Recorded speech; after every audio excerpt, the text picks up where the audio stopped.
When disaster strikes, the Red Cross is never far behind to deliver aid and assistance to communities in need. A huge part of the organization also includes life-saving biomedical services they provide with blood donation. March is Red Cross Month, and American Red Cross Medical Director Dr. Catherine Meze joins us now to tell us more about their year-round blood collection and donation efforts. Good morning. Good morning. Thank So, you for inviting me. yeah, let's talk about this. I know the pandemic has affected everyone, and I hear that that's making blood donation so much more critical right now.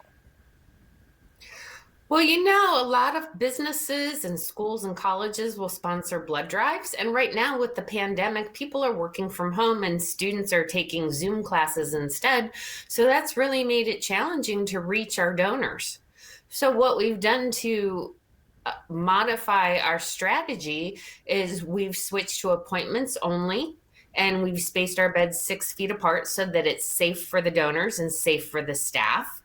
We have when the donors come in, we screen them, we take their temperature. Everything is wiped down multiple times between donor and staff touching anything with sanitary alcohol wipes, or we also have the foamy hand dispensers on the wall so that we're not producing so much paper waste. And then, of course, everyone has to wear a mask throughout the whole process. And we're able to, the donors have been so generous in responding that we actually have people saying, how do I get an appointment? I really want to come help you out because I heard that you guys really needed blood donors. So the donor response has been really encouraging. Well, that's good to hear. Talk about the difference between a convalescent plasma donation and a regular blood donation. So a convalescent plasma donation is where we collect plasma from someone that's had coronavirus and they've recovered and they're feeling well and healthy now, but it's been within 3 months of when they were ill. So we know that their body's immune response is still pumping out a lot of those antibodies that are so important to fight coronavirus. And so they'll come in and give a plasma, and then that plasma can be given to a patient who is trying to fight coronavirus, and if they get it soon enough, it can help improve the course of their either hospital stay or their infection and really do some good and give their body a chance to make their own antibodies. Well, that's good to hear. Every little bit helps as we try to get through this pandemic. And then, of course, there's regular blood donation. You mentioned, the college campuses may be shut down, or these businesses where you would normally be able to kind of get more people to donate. So who is eligible to give blood? Because you still need to collect the regular blood as well. So you have to be in general good health. You have to be at least 16 years old in California and have 16-year-olds would need parental permission.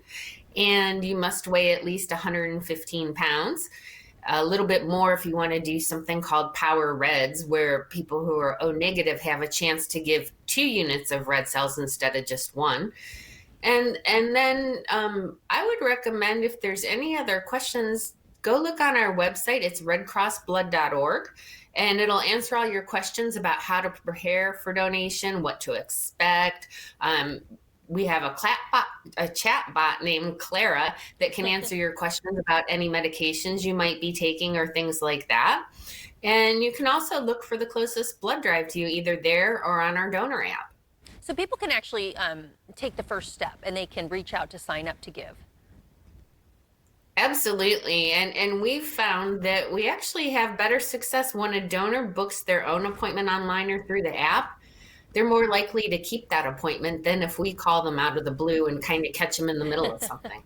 Well, that's good to know. So what are some of the other ways that people can help the Red Cross when it comes to the blood collection and donation efforts? So, of course, we always need volunteers. And that goes without saying. And volunteers do many, many things, from helping us check in donors, and they also staff the canteen area. So after you donate, when you're forced to have juice and cookies, and you sit there for about 15 minutes while you make sure that you feel well enough to drive home, that area is often staffed by a volunteer too. And it's not just serving juice and cookies. They're there keeping track of the donors, making sure no one looks like they're getting a little lightheaded or going to faint, in which case they would call over a staff member or a nurse right away so that they could take care of the donor. And doctor, you mentioned, yeah, you get juice and cookies. When you're done, you might get lightheaded. A lot of people, maybe they want to give blood, but they're a little apprehensive. Talk about some of the feedback that you're getting from the people that actually do. Maybe some of the people who regularly give. Why do they do it? The donors that give, one of the first things they say is, that wasn't as bad as I thought it was going to be. And the reason they do it is to help the patients. And just almost universally, they'll say, I wanted to do something, and this is something that I can do and not everyone can do. Yeah, I hear you. I know some people might say, "Oh, I'm afraid of a needle," or something like that, and that might keep them from it. What do you say to those folks? Well, I say, well, then just don't watch. And it's funny. We have a little video where some recipients or patients that received blood came in and spoke with our donors and gave them advice and thanked them for donating. But that's the biggest thing. Just don't watch. Have someone there to talk to you, and or talk to your phlebotomist, and it'll be over before you know it. Yeah, and you can make a life-saving difference. Doctor, thanks so much for joining us. For more on volunteering, donating blood, and other services, you can visit redcrossblood.org.